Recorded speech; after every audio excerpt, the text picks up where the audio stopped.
Umuakwukwo Ohuru Kariri narị isii n'ọnụọgụ ka anabatagoro ọhụrụ na ụlọ mmụta Umuakwukwo College of Education nke dị na Nsugbe ka a ṅụsịrị iyi ọrụ nakwazi kwe nkwa irube isi wenye iwu na-achị ya bụ ụlọ mmụta. Ya bụ mmemme ịnabata ụmụakwụkwọ ọhụrụ ndị a bụ nke were ọnọdụ n'ama egwuregwu nke ya bụ ụlọ akwụkwọ maka ya bụ ụmụakwụkwọ agụmakwụkwọ afọ gara aga ga-amụta afọ a anyị nọ n'ime ya ma bụrụ agba nke 42 wee nye ụmụakwụkwọ na-achọ inweta nzere mmụta NCE bụrụkwazịa agba nke 26 maka ụmụakwụkwọ na-achọ inweta nzere mmụta bachelor's degree na ngalaba dịgasị iche iche. Ka Blessing Uchendu kọchapụrụ gị akụkọ a.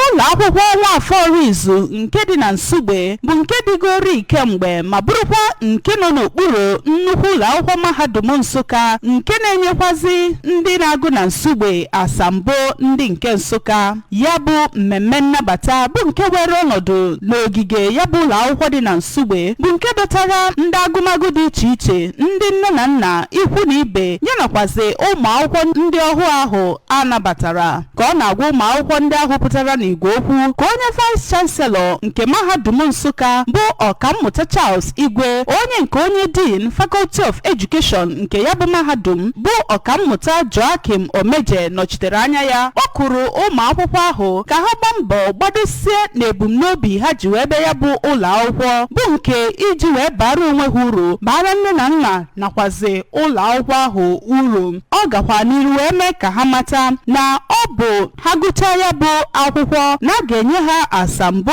nke nnukwu ụlọ akwụkwọ mahadum Nsụka ma gwakwazie ha ka ha tinyesie uche ike n'omume yanakwa agụmagụ ha. N'aka nke ya ka onye provost nke ụlọ akwụkwọ Nwafọr Izu dị na Nsugbe bụ dọkịnta Ifeyinwa-Osegbo kwuru na ya bụ nnabata anabatara ụmụ akwụkwọ ọhụụ ndị a bụ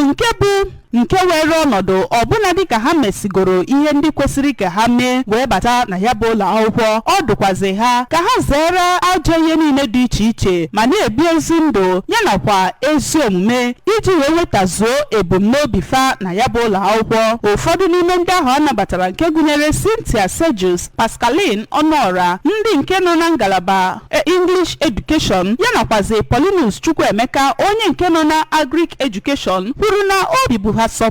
Paulina iso na ndị anabatara ma kwue na ihe ha ji bịa ya bụ ụlọ akwụkwọ bụ otu ha si agụsi akwụkwọ ike. Ụmụ akwụkwọ ndị ọhụụ ahụ bụ ndị onye nke rejistra nke ụlọ akwụkwọ mahadum Nsụka bụ dọkịnta Selina Nnebedum, onye nke asistant registrar Oriakụ Uchenna Ugwu nakwazi onye rejistra nke ụlọ akwụkwọ Nwafọr Izu Nsugbe Maazị Godwin Okeke bụ ndị nke duru ha n'iyi site n'ụlọ akwụkwọ Nsugbe. Abụ m Blessing Uchendu maka akụkọ ụwa ABS.